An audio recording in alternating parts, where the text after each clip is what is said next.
we did this story early. The SACB is reporting that larcenies increased 9% by 2016, or about 135 more thefts per 100,000 residents in the state of California. And the numbers are up pretty much across the board since Prop 47 passed. Violent crime spiked by 13%. But the researchers say, that's because we're counting things differently. The Association of Deputy District Attorneys has a different point of view on all of this. Let's talk about it with the president of the Association for Los Angeles Deputy Sheriffs, Ron Hernandez. Good morning, Mr. Hernandez. How are you? Good morning. Thank you for having me. Thanks for being with us. Appreciate it. I saw a piece by Michelle Hennessy saying that that according to estimates by the U.S. Department of Justice Bureau of Statistics, 42% of all violent crimes and 36% of property crimes were reported to police, meaning that a whole bunch of them are not reported. And we had a question about this. How can you quantify crimes that aren't reported?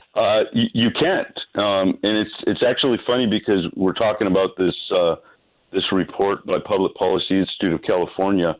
And in that report, it actually says that they're unable to separate the reform effects on reoffending from its effects on the practices of criminal justice agencies, which basically is something that we talked about the last time I was on the show.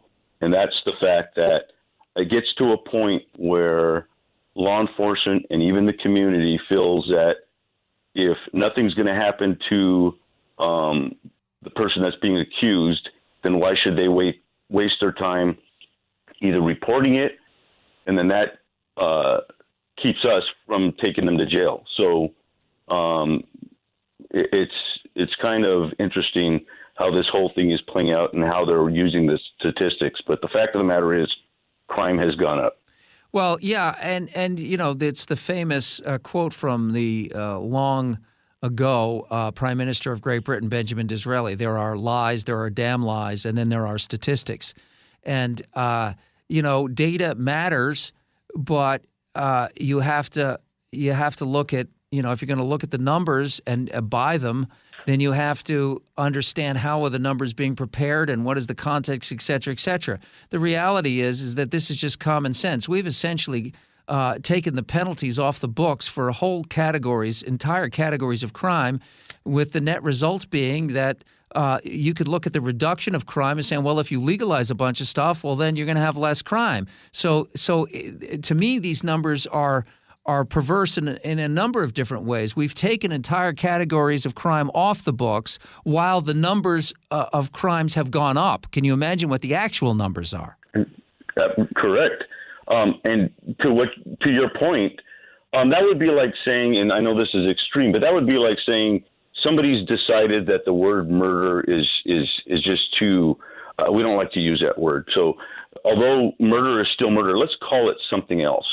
And then next year they do a study and say, hey, look, the murder rate is down. Exactly. Well, because we're not calling it murder anymore. That's why. Well, you know, I've argued for years, Ron, that the murder rate dropping, what we really need to keep track of is the attempted murder rate, because a lot of we've had so many advances in medical technology, in first responders, in the technology, medevac helicopters. People's lives are saved by first responders and emergency room doctors and nurses.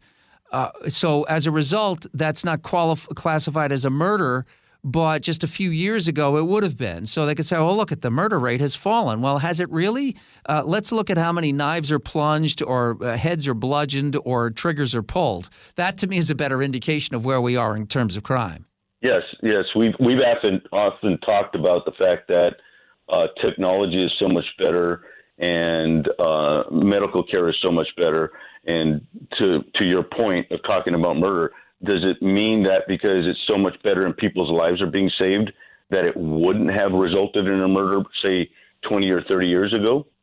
So you can't really, put that into the mix either. But I think it's interesting that they also report about the recidivism being decreased, and they say the rate was 70.8%.